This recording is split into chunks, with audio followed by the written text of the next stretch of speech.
Bom dia, eu sou a Daniele Bracher, professora de matemática, e hoje nossa videoaula será sobre fluxogramas. Um fluxograma é a representação gráfica das etapas de um processo ou de um fluxo de trabalho, e tem por objetivo apresentar de forma rápida e descomplicada o fluxo de informações e ações da sequência operacional do processo. Por sua vez, um algoritmo é uma sequência finita de instruções a serem seguidas e que atingem um objetivo, após um certo número de passos. Como a gente pode perceber, o fluxograma um algoritmo pode ser representado por um fluxograma.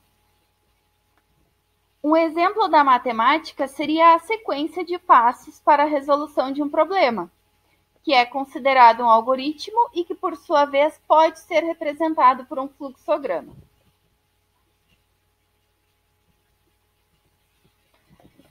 Vamos à montagem, então, do fluxograma de classificação de um número, como par ou ímpar.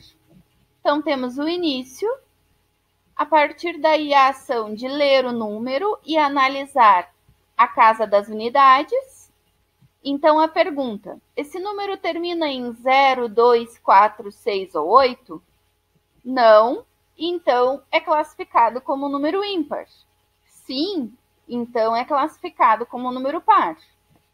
E a partir disso, encerra o processo, pois foi alcançado o objetivo desse algoritmo.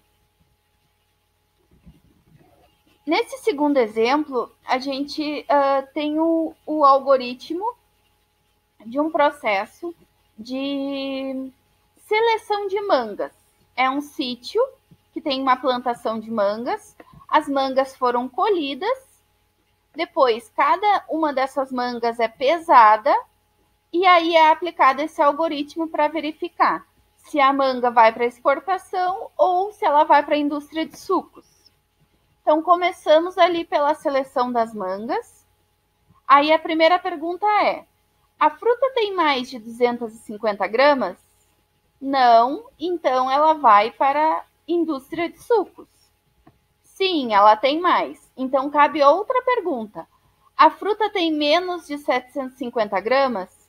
Se não, se ela tiver mais de 750 gramas, ela novamente é encaminhada à indústria de sucos. Agora, se ela tiver menos de 750 gramas, cabe outra pergunta: ela tem mais de 500 gramas? Se sim, ela recebe o selo de exportação qualidade A. Se não, ela recebe o selo de exportação qualidade B. E nos dois casos, ocorre o fim do processo de seleção das mangas.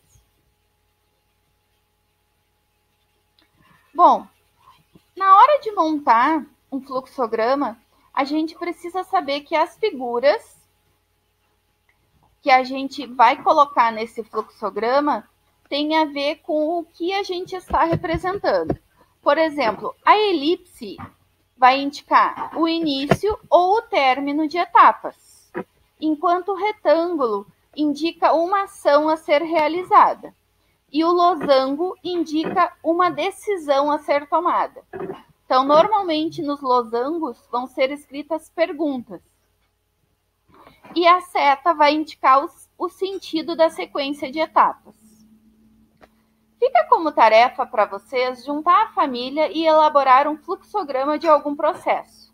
Pode ser o fluxograma de uma receita culinária, de um concerto de item ou ainda relacionado a uma tarefa de lazer, como um jogo, pode ser jogo de videogame, jogo de carta, ou ainda um tutorial de maquiagem.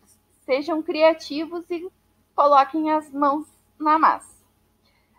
Como fazer? Pode ser feito à mão ou ainda pode ser feito utilizando o celular ou o próprio computador, né? Esses que eu mostrei para vocês, eu fiz no próprio PowerPoint. Se tiverem dúvidas de como fazer, podem me perguntar que eu auxilio. e eu peço que me enviem fotos dessa atividade. Usem a criatividade, podem colorir, podem colocar imagens, podem desenhar, podem ficar à vontade. E é importante lembrar que não tem uma resposta certa para essa atividade. Ela é bem pessoal. E é isso aí, então. Bons estudos e um abraço.